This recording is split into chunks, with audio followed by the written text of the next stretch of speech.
Saudaraku, kita telah mendengar bahwa keadaan sedang tidak baik-baik saja. Situasi ini bukan saja dirasakan oleh masyarakat kecil, tetapi juga telah disadari oleh para pemimpin-pemimpin bangsa kita.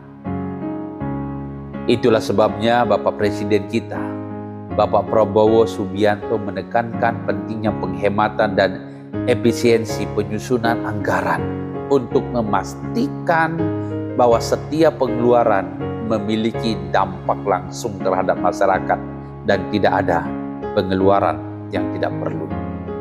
Dan juga untuk memastikan bahwa anggaran negara digunakan secara efektif dan efisien untuk memenuhi kebutuhan masyarakat. Memang ada upaya-upaya yang dilakukan oleh pemerintah. Namun kita sebagai warga negara, sebagai masyarakat, dan juga sebagai orang yang percaya kepada Tuhan, kita juga perlu bijaksana untuk menyikapi situasi yang seperti ini sebagai tindakan preventif terhadap segala kemungkinan-kemungkinan yang bisa saja terjadi di depan kita.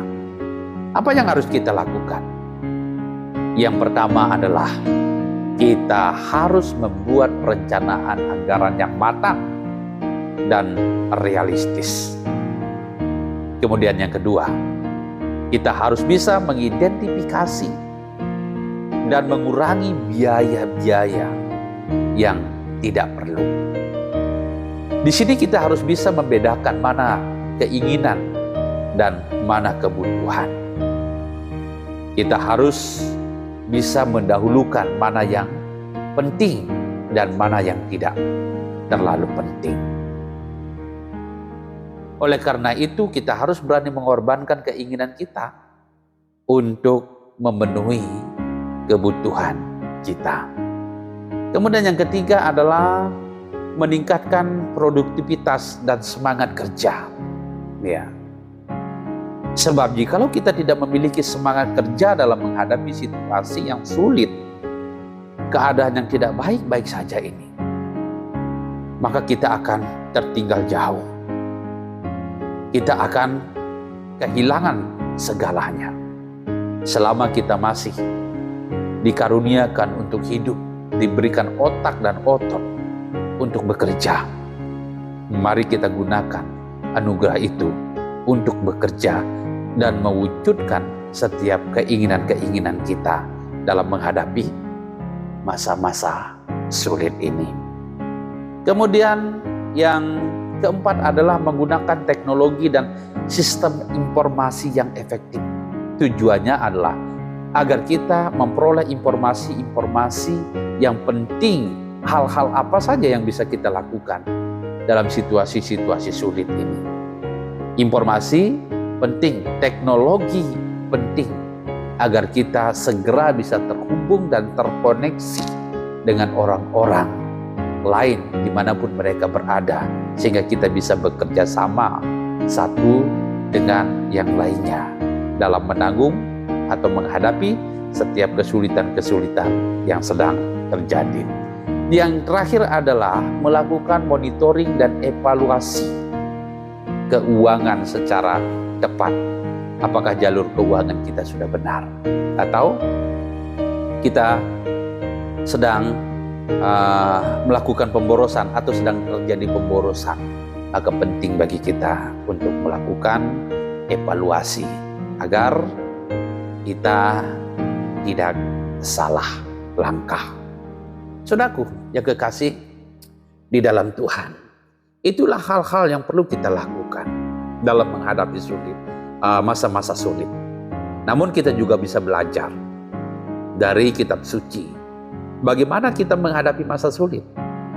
Ada satu kisah di dalam Alkitab, yaitu Raja Yosafat memberikan kepada kita suatu gambaran bagaimana kita menghadapi masa sulit. Pada waktu itu Raja Yosafat sedang diserang oleh musuhnya, ya, dan bahkan suatu laskar yang besar datang untuk menyerang Yehuda, dan Raja Yosafat merasa takut menghadapi hal itu.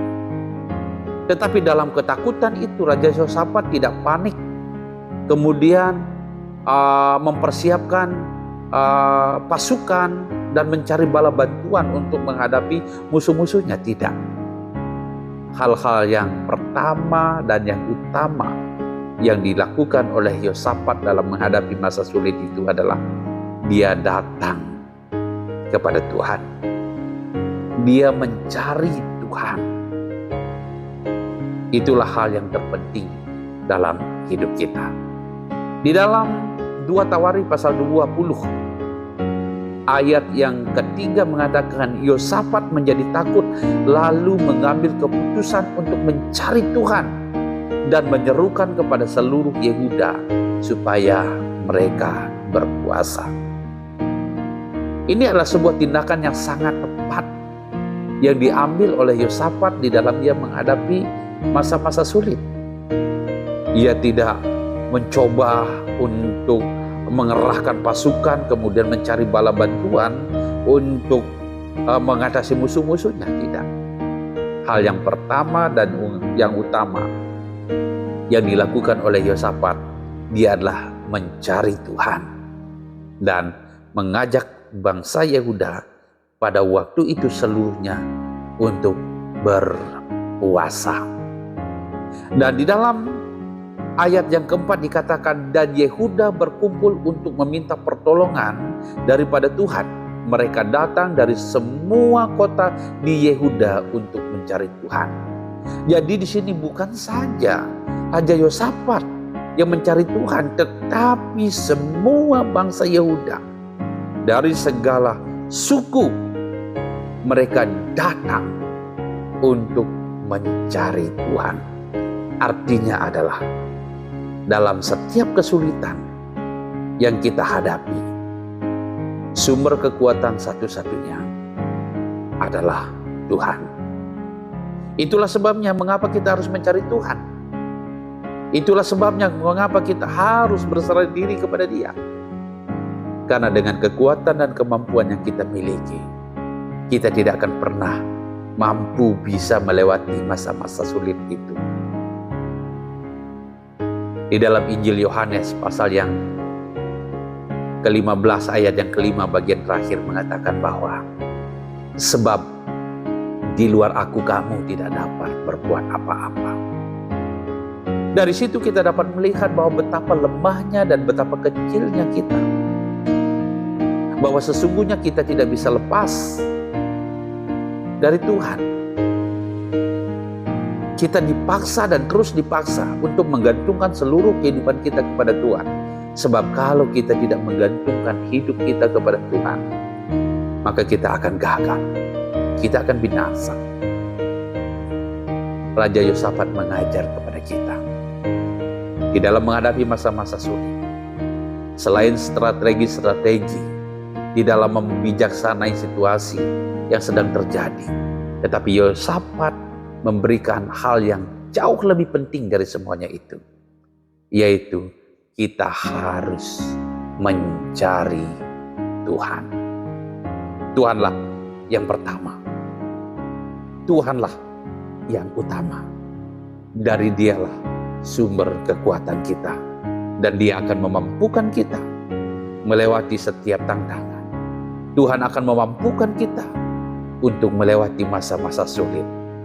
Sekalipun bangsa kita menghadapi masa-masa sulit, dan presiden telah menyadari itu, semua pemimpin-pemimpin bangsa telah menyadari bahwa keadaan sedang tidak baik-baik saja. Tapi satu petunjuk yang pasti yang dapat kita pelajari pada hari ini, bagaimana sikap kita sebagai orang yang percaya kepada Tuhan. Yang pertama adalah mencari Tuhan. Ya, jangan sibuk mengumpulkan tenaga untuk mengatasi setiap persoalan yang ada. Jangan sibuk mencari bantuan untuk keluar dari setiap persoalan yang sedang kita hadapi. Tetapi cobalah sibuk untuk mencari Tuhan. Itu adalah jawaban dari masa-masa sulit yang sedang kita hadapi. Tuhan memberkati.